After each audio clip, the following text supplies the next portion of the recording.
So in the previous video, we see Charlie Kirk making some very striking claims about the Second Amendment. Of course, Charlie Kirk from the conservative organization Turning Point USA. So yeah, his claims is that Second Amendment is the amendment that protects all the other amendments. Definitely an interesting take. I have some thoughts about that, but I'll let y'all discuss that in this week's discussion assignment. Some other claims that he makes is that if the Hong Kong protesters, so there's a protest years ago, Hong Kong protesting the rule of China. So Hong Kong is a territory outside of mainland China. China rules over that territory, over that country. Charlie Kirk says if the protesters had AR-15s, they would have been able to take on the Chinese military. Uh, just for your information, Chinese military, right? It's one of the largest in the world. Um, so hard to believe that one, but I'll throw that back to y'all when it comes to the fallacies. Any fallacies you can spot. Another one that Charlie Kirk pulls up is authoritarian regimes took away guns first. He says Nazi Germany, Soviet Union, Mao's China, Pol Pot. What fallacy is that, right? Because he's picking right examples in history, and he's also misrepresenting them. First of all, Nazi Germany allowed many citizens to keep their guns. They specifically disarmed Jews and political enemies, which maybe you could use as evidence, maybe not.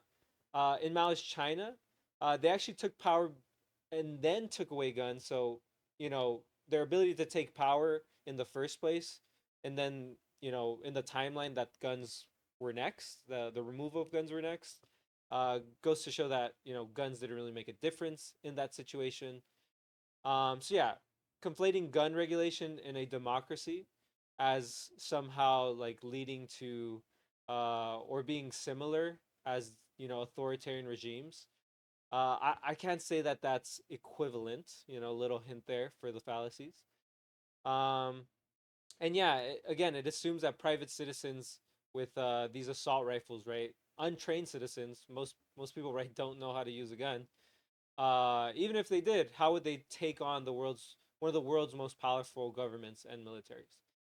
Um, and then the fact that Hong Kong, right, the reason they're under Chinese dominion, it's more complicated, right, than just guns.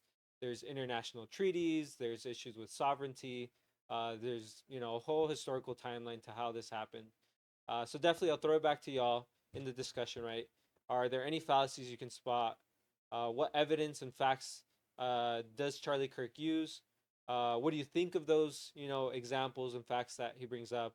Can you fact check them? Right? I encourage you to use AI to do that. And then, of course, do you think the government should have power to regulate gun ownership? And if so, to what extent? So you might be on either side of the issue. Maybe no regulation, maybe a lot of regulation, or maybe no guns at all, or maybe you're somewhere in the middle, right? So I'm curious to see what y'all think. Make sure to do the discussion assignment before the next few slides. You don't have to, right? But I kind of want to see what y'all think before I provide you with the facts and the figures. So next up is some interesting information on gun deaths and mass shootings in the U.S. In comparison to other countries. So that'll be up next on the playlist.